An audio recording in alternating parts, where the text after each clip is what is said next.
एक और खबर यह है इस बीच कि ईरान अगर ये ड्रोन दे रहा है हिजबुल्लाह को, तो पुतिन के लड़ाके भी हिजबुल्लाह के साथ आ गए हैं क्या? पुतिन के लड़ाके क्या हिजबुल्लाह के साथ मिलकर गाजा में उतरने वाले? किन लड़ाकों की बात कर रहा हूं जिनका नाम आपने रूस यूक्रेन जंग के बीच सुना होगा? अगली तस्वीर दिखाई, ये जिन्हें आप देख रहे हैं वेगनर ग्रुप, पुतिन के लड़ाके जो पैसों पर जाकर लड़ाइयां और जंगें लड़ते हैं, वो वेगनर ग्रुप भी लड़ने को तैयार है। मैं आपको बताऊं ये वेगनर ग्रुप क्या है। वेगनर ग्रुप क्या हमास के लिए लड़ेगा, हिजबुल्लाह के लिए लड़ेगा, या अपने हथियार देगा? इन्हें हथियारों की जरूरत है। यह है पुतिन का वेगनर ग्रुप और यह हिजबुल्लाह के लड़ाके। हमास हिजबुल्लाह के बाद जंग में यह ग्रुप भी कूद गया। पुतिन के इशारे पर वेगनर ग्रुप की युद्ध में एंट्री हो गई है। इनका नाम रूस यूक्रेन जंग में सुना होगा आपने। वेगनर ग्रुप अब हिजबुल्लाह को अपने हथियार देगा। पुतिन के इशारे पर जंग में सीधे तौर पर उतर सकता है। हिजबुल्लाह के साथ इजराइल पर अटैक कर सकता है। वेगनर ग्रुप रूस के लिए काम करने वाली प्राइवेट आर्मी है। पुतिन के कॉन्ट्रैक्ट पर यह सेना दुनिया में काम करती है। वेगनर ग्रुप के पास 50,000 से ज्यादा लड़ाके। प्राइवेट सेना में 80% से ज्यादा रूस के खूंखार अपराधियों को रखा गया। खूंखार अपराधी रूस की जेलों से निकलकर इसमें भर्ती कर लिए गए। यूक्रेन में जो नरसंहार हुआ वो इसी ग्रुप ने मचाया था। लीबिया, माली, सूडान, सीरिया में भी इन्होंने ऑपरेशन किए। अमेरिका की खुफिया रिपोर्ट में दावा किया गया है कि ये वेगनर हिजबुल्लाह से हाथ मिला सकता है। Wagner group air defence system इन्हें देने को तैयार है। वेगनर रूसी ऐसे 22 एयर डिफेंस सिस्टम दे सकता है। Defence system anti aircraft missile fire करता है, यानी अगर इजराइल का कोई फाइटर आसमान में है तो यह एयर डिफेंस सिस्टम उसे मार देगा।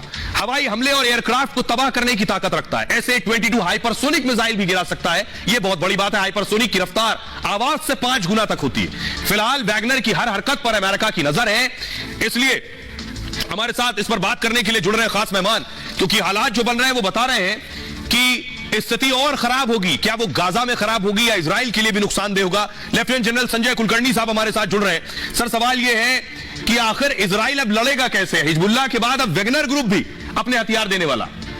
हिजबुल्लाह क्योंकि लेबनान में है और लेबनान जो है उसकी जो आर्थिक स्थिति है बहुत ही कमजोर है, और यही कारण है कि लेबनान भी चाहता है कि लड़ाई में हिजबुल्लाह ना उतरे। अगर हिजबुल्लाह मुझे लगता है हल्ला कर रहा है लेकिन वो लड़ाई में नहीं उतरेगा, चाहे उसके पास हथियार हैं, जो हथियार उसको ईरान ने दिए हैं, और वैगनर ग्रुप जो है उसके साथ खड़ा है। और सिर्फ एयर डिफेंस के जो मैकेनिज्म है उसको एयर डिफेंस मैकेनिज्म वो भी अब लेकर के आने वाला है, और रूस भी कहता है हम उसको देंगे। तो इन सबको मद्देनजर रखते चैलेंजेस जरूर है। मुझे नहीं लगता है हिजबुल्लाह जो है वो उस तरीके से उतरेगा। क्यों? वो जानता है कि जिस प्रकार से हमास का खात्मा हुआ है वो वाकई उनको डरा रहा है। लेफ्टिनेंट जनरल संजय कुलकर्णी साहब, बहुत बहुत शुक्रिया इस तमाम बातचीत के लिए। लेकिन अब मैं आपको बताऊं कि इजराइल में क्या हो रहा है। अमेरिका अभी भी इजराइल के साथ खड़ा हुआ है। अमेरिका के विदेश मंत्री एंटनी ब्लिंकन फिर पहुंचे इजराइल। देख रहे हैं आप, एंटनी ब्लिंकन धर्म से, मजहब से खुद यहूदी हैं। बाइडेन की कैबिनेट में, उनके मंत्रिमंडल में कई यहूदी मंत्री। ब्लिंकन ने बहुत बड़ा रोल प्ले किया इजराइल के साथ खड़े रहने में। न सिर्फ इजराइल के साथ वो खड़े रहे बल्कि कई और देशों से मिलकर समझौते की कोशिश भी करते रहे। ब्लिंकन फिर पहुंचे हैं इजराइल। अगली तस्वीर दिखाएं।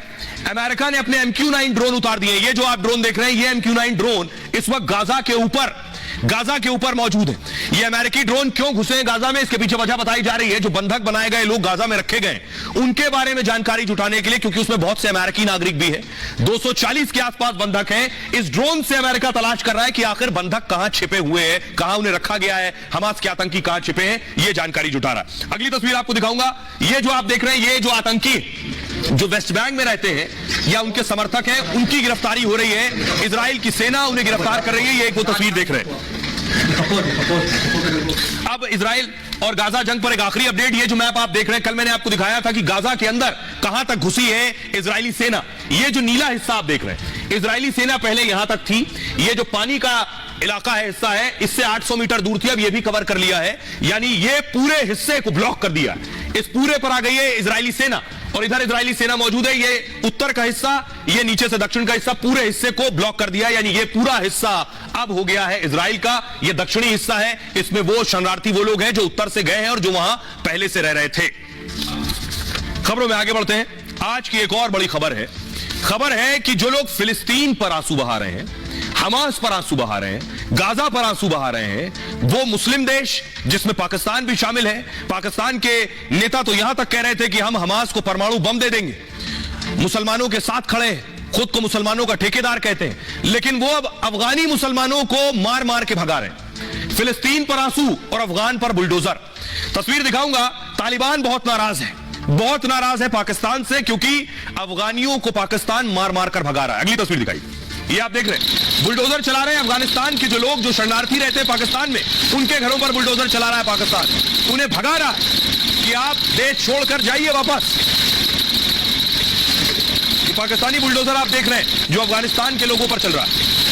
अब गुस्सा देखिए, अफगानियों का गुस्सा निकल रहा है, पाकिस्तानियों पर पत्थर चला रहे हैं। पुलिस लीजिए, पत्थरबाजी हो रही है जहां पर, क्योंकि लाखों अफगानी रहते हैं पाकिस्तान में, और उनसे कहा गया कि आपको, उनको जो जाने का अल्टीमेटम और डेडलाइन थी वो खत्म हो चुकी है 1 महीना पहले। अब जब वो नहीं जा रहे हैं तो फिर ये लड़ाइयां हो रही हैं। अब ये देख रहे हैं, ये जो जाने की हालत में है, अपना सामान सालों से 40 साल से जो अफगानी पाकिस्तान में रह रहे हैं, वो अपना बैग पैक करके देख रहे हैं, पूरी लाइन लगी जाने की तस्वीरें हैं। ये देख रहे हैं लाखों लोग जिनके ऊपर दबाव है कि पाकिस्तान छोड़कर जाएं, जो सोवियत जंग के दौरान यहां आए थे या जब तालिबान अफगानिस्तान में आए तब आए थे, उन सबको पाकिस्तान खदेड़ रहा है। अब ये देखिए जरा, एक बच्चा है, इसको फुल स्क्रीन कीजिए, ये तस्वीर सबसे ज्यादा वायरल है, हृदय विदारक तस्वीर है। पाकिस्तान से सवाल किया जा रहा है कि उन्हें गाजा के मासूम बच्चे दिखते हैं, लेकिन यह अफगानी बच्चा है जिसे ट्रक पर बांध दिया गया है और इस तरह से बांध कर यह बॉर्डर क्रॉस करेगा, यानी पाकिस्तान से अफगानिस्तान जाएगा।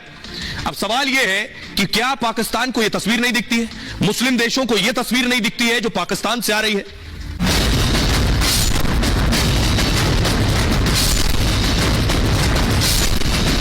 मैं आपको बावर करवा रहा हूं, पाकिस्तान के पास जो एटम बम है ये पाकिस्तान का नहीं है, ये उम्मत मुसलमान का है। पाकिस्तान गाजा में मुसलमानों के लिए जार जार रो रहा है, लेकिन पाकिस्तान का दावा और दिखावा तो यह है कि वो मुसलमानों का खुद को ठेकेदार बताता है, लेकिन असल में कितना बड़ा मौका परस्त और फ्रॉड है, ये तस्वीर उसकी गवाही दे रही है। मुझे पाकिस्तान की तरफ से एक हुक्मनामा आया है कि इलाके में जो गैर मुल्की अफगानी रहते हैं, इनको चाहिए कि हमारा इलाका छोड़ दें, और जो भी इस इलाके में दूसरी अफगानी रहता है वो पाकिस्तान को छोड़ दे। मुसलमानों पर प्यार जताने और गाजा पर आंसू बहाने वाला पाकिस्तान अफगानियों पर बुलडोजर चला रहा है। वो 17 लाख अफगानों का सबसे बड़ा दुश्मन बन गया। आप ये करते हैं फलस्तीन के साथ, दूसरी साइड पूरी दुनिया के मुसलमानों के साथ है। ये काफिर है, इसमें आप एक बंदा मुझे काफिर बताएगी जब मैं जो है ना आपको जितना जुर्माना कहते हैं आपको। 40 साल से जो अफगान पाकिस्तान की जमीन पर रह रहे थे, वो अचानक पाकिस्तान को क्यों खटकने लगे, और क्यों मुस्लिमों का सबसे बड़ा हिमायती मुल्क लाखों मुसलमानों को खदेड़ने में लगा?